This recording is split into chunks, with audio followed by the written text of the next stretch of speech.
Monica Harding.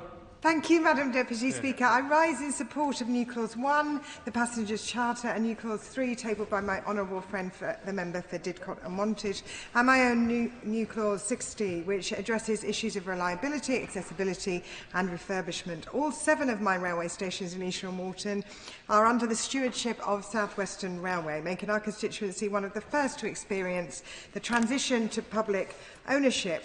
And there are significant reliability challenges. The latest performance figures show that in March, 3% of all services were cancelled and only 65% of services arrived on time, meaning more than 1 in 3 trains failed to arrive when passengers expected them to. On that point, will you... I will give way. Thank you.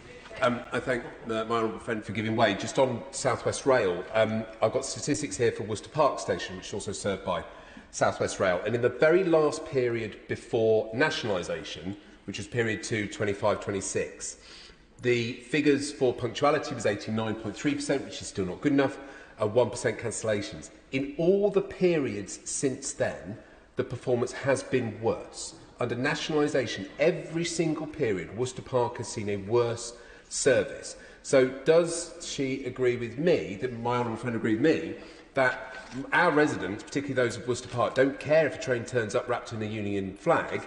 They care about whether that train is on time and whether it's not cancelled. They 100% do care, and that is why we should support New Clause 1. But it would also help if constituents could access the railway in the first place. Investment in making our stations accessible for all needs to be at the very heart of the programme of rail reform.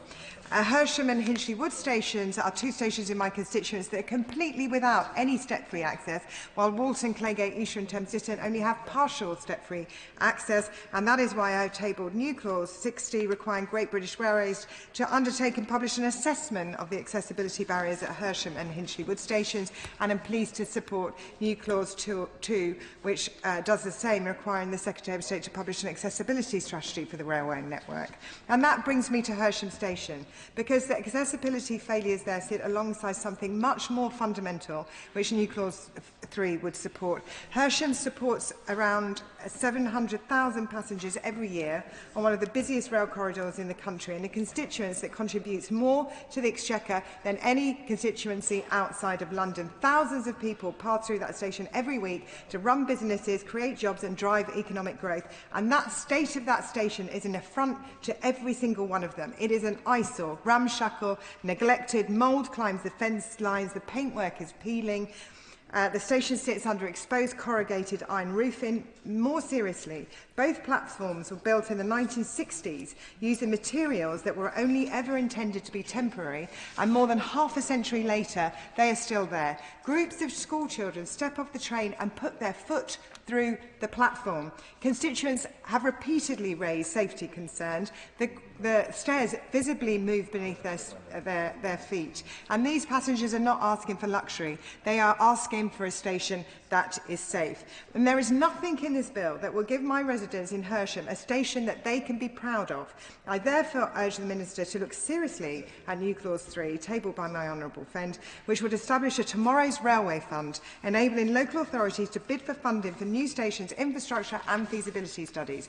This is exactly the kind of mechanism that stations and wealth creators in Hersham need. Madam Deputy Speaker, all my constituents are asking for trains that run on time, stations that they can actually get into, and infrastructure that is safe to use. Performance, accessibility, condition are not separate issues. They are 3 sides of the same failure, and this bill must address all 3. I urge the Minister to accept these amendments and to show that Great British Railways will finally deliver a railway worthy of the people who depend on it every day.